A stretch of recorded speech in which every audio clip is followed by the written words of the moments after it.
3 minutes ago, something happened inside the Senate hearing room that nobody in Washington was ready for. It wasn't loud, it wasn't chaotic, it wasn't theatrical, it was quiet, methodical, and absolutely devastating. Senator Sheldon Whitehouse had spent 11 months preparing for this moment. 11 months of subpoenas filed and fought in court. 3 separate legal challenges to obtain documents the FBI claimed were too sensitive for congressional oversight. 11 months of a deliberate, systematic effort to trace which Epstein-related documents had changed classification status after Kash Patel became FBI Director and why those changes happened when they did. And in those 3 minutes he didn't accuse Patel of crimes. He didn't speculate about motives. He didn't engage in partisan theater. He simply placed documents on the table one by one, each one bearing official FBI stamps, court seals, or congressional authentication, and asked questions that Patel couldn't answer without either admitting to what had happened or committing perjury.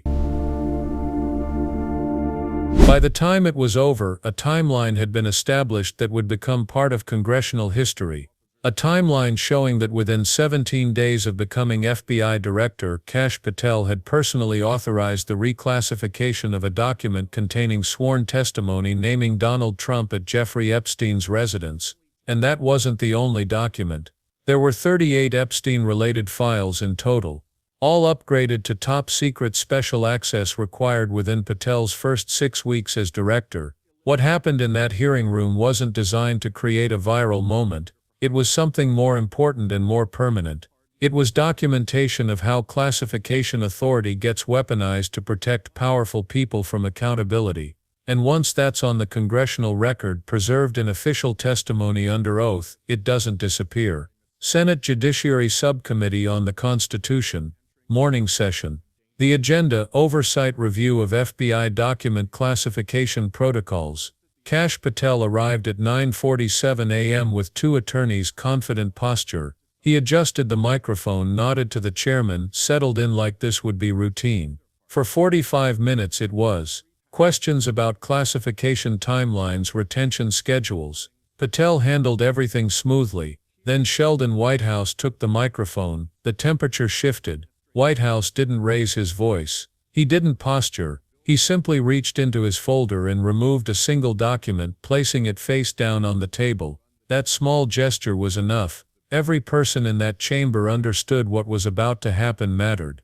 Director Patel, Whitehouse said calmly, "I want to talk about one specific document. Are you familiar with FBI internal correspondence designated reference number EC 209 PB47? Patel didn't flinch. "I am familiar with a large volume of internal correspondence, Senator. You'll need to be more specific." Whitehouse nodded slightly. "I am about to be." He turned the document over. "Director Patel, this document is an FBI internal communication from the Palm Beach field office to headquarters dated November 14, 2019. Subject line: follow-up classification review, Epstein matter, individuals of interest."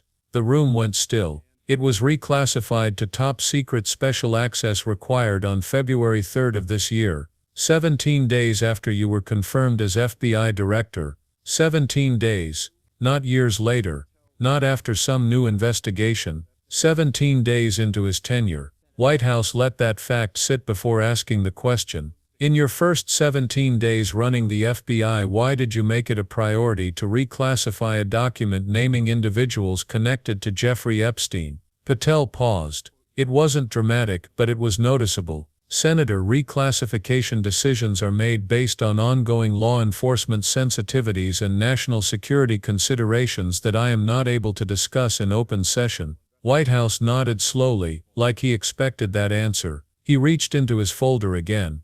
The second document he placed on the table was not classified. It was not restricted behind security protocols. It was not buried in FBI vaults. It was already in the public record, accessible to anyone who knew where to look. "This," Whitehouse said, holding it up so cameras could capture the header, "is a sworn deposition entered into federal court record in the Southern District of Florida in 2020. Not rumor, not anonymous sourcing. not speculation, a sworn deposition given under penalty of perjury.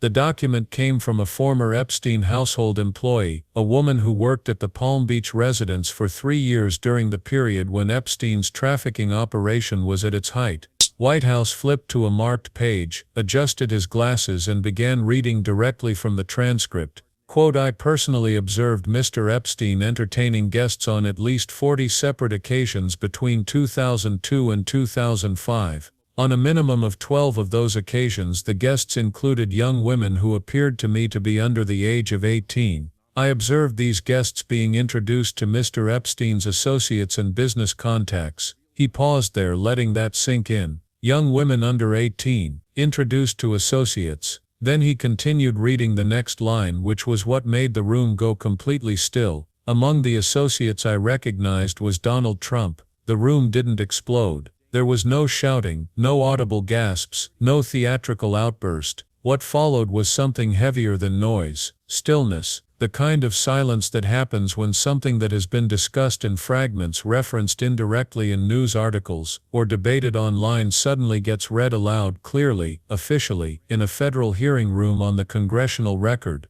Whitehouse did not editorialize. He simply finished the paragraph, then looked back at Patel. Director Patel, this deposition was in FBI custody as of 2020. It was part of the same investigative record that contained document EC 209 PB 47, the document you reclassified 17 days into your tenure. He leaned forward slightly.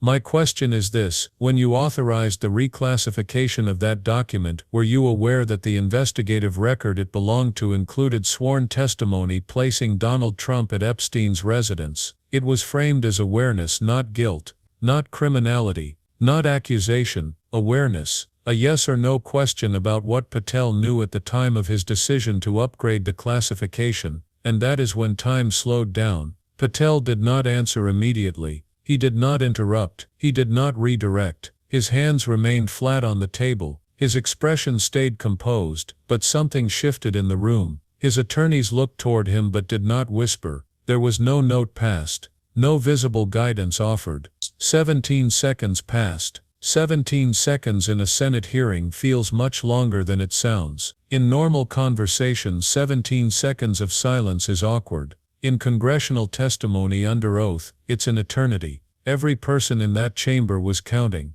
Reporters stopped typing. Cameras stayed locked on Patel's face. Committee members leaned forward slightly, waiting. When Patel finally spoke, his voice was noticeably lower than it had been earlier in the session. The confident tone from the first 45 minutes had disappeared. Director's office memoranda are part of an internal deliberative process, Senator. I am not in a position to discuss deliberative process communications in this setting. Not a yes, not a no, a refusal framed in procedural language. Whitehouse didn't interrupt. He simply reached into his folder again. This, he said evenly, is an FBI Director's Office action memorandum recovered through a court-ordered FOIA disclosure last week. The FBI fought this disclosure for 8 months. They claimed it was part of internal deliberative process that should be protected from public review. A federal judge disagreed and ordered its release. He held it up so cameras could capture the official FBI letterhead and classification marking, dated February 1st of this year. He let that date sit for a moment. February 1st. 2 days before document EC 209 PB 47 was reclassified to top secret special access required. 2 days, Whitehouse began reading, his voice measured and clear. Quote, given the potential sensitivity of named individuals in the Epstein investigative record and the current political environment, it is recommended that all documents containing references to current or former senior government officials or their close associates be reviewed for upgraded classification. This review should be completed on an expedited basis. Priority should be given to documents containing references to the current administration's principal officers and their pre-office associations. End quote. He lowered the page slowly. No commentary, no dramatic emphasis, just chronology, just facts that anyone could verify. February 1st memorandum recommending expedited upgraded classification for documents referencing senior government officials. February 3,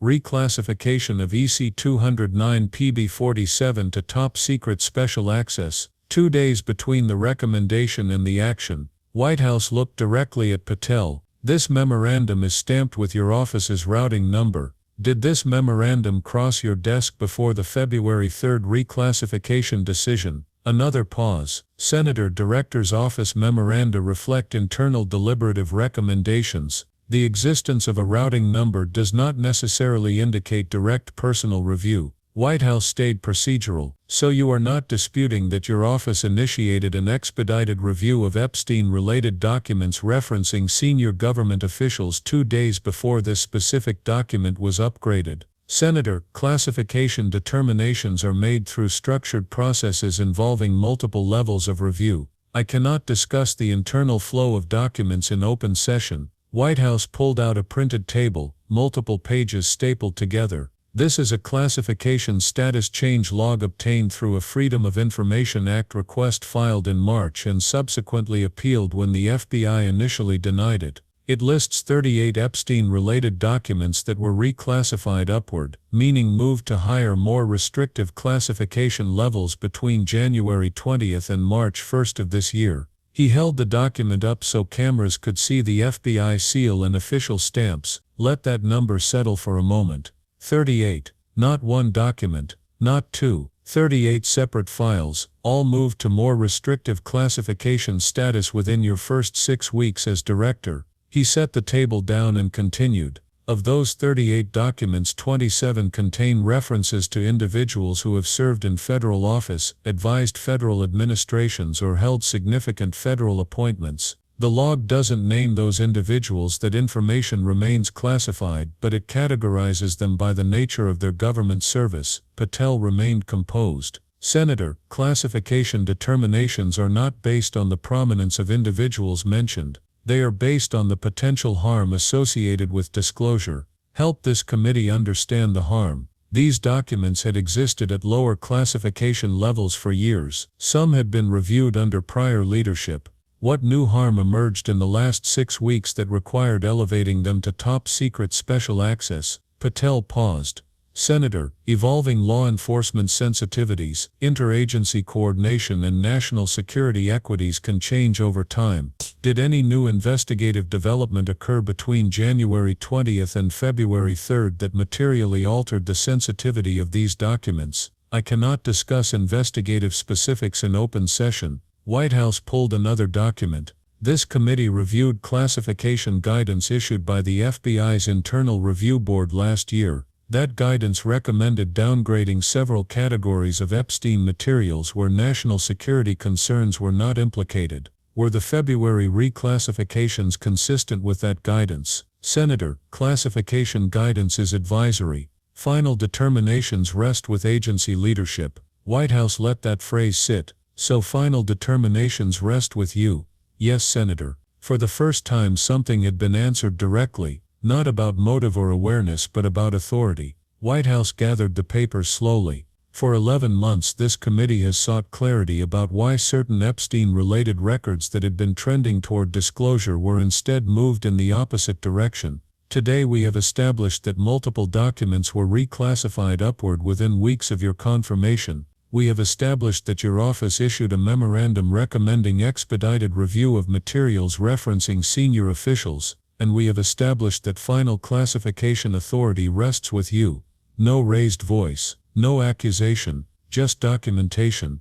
One more question, Director. Will you provide this committee, in closed session if necessary, a detailed written justification for each of the 38 Epstein-related documents that were reclassified upward in the first month of your tenure, including the specific harm assessments that warranted their elevation? Patel adjusted slightly. Senator, we are always willing to work with the committee consistent with applicable law and classification constraints. I'm asking specifically whether you will commit to providing written harm assessments for those reclassifications. Another pause. We will review the request and respond appropriately. Not a yes, not a no, a review. Let the record reflect that the Director has not committed at this time to providing individualized harm assessments for those reclassifications. Whitehouse summarized what had been established on the record, speaking slowly and methodically so every point would be clear in the transcript. A memorandum from the Director's Office recommending expedited review of documents referencing senior officials dated February 1.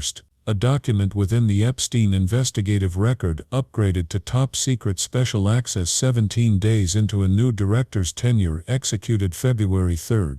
38 total documents moved upward in classification within the first 6 weeks of that tenure. Final classification authority resting with the director personally, confirmed by the director's own testimony, and no clear explanation of what changed to justify those decisions. For 11 months this committee has sought clarity on classification movement related to Epstein materials, Whitehouse said. Today we have established a timeline that cannot be disputed because it's based on the FBI's own documents. We have established authority, the director has confirmed final decisions rest with him. What remains to be established is justification, why these specific documents required upgraded classification at this specific time, and that is where oversight continues. There was no explosion, no dramatic outburst, no viral soundbite moment designed for cable news. But what happened in that hearing room was not minor. It was the careful, systematic construction of a congressional record that cannot be erased or dismissed.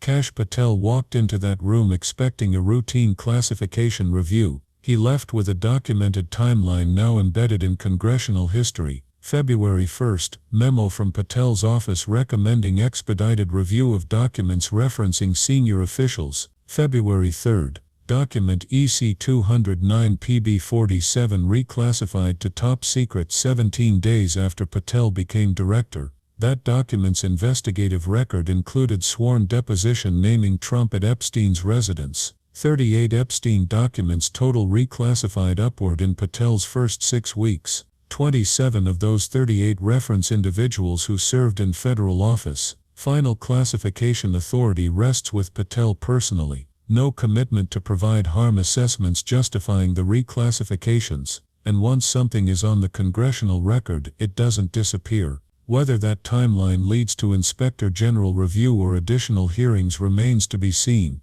but it is now documented. Subscribe because the next step isn't noise. It's what happens when documentation meets accountability. Share this everywhere because an FBI director just got caught reclassifying documents to protect powerful people from Epstein connections. Thanks for watching.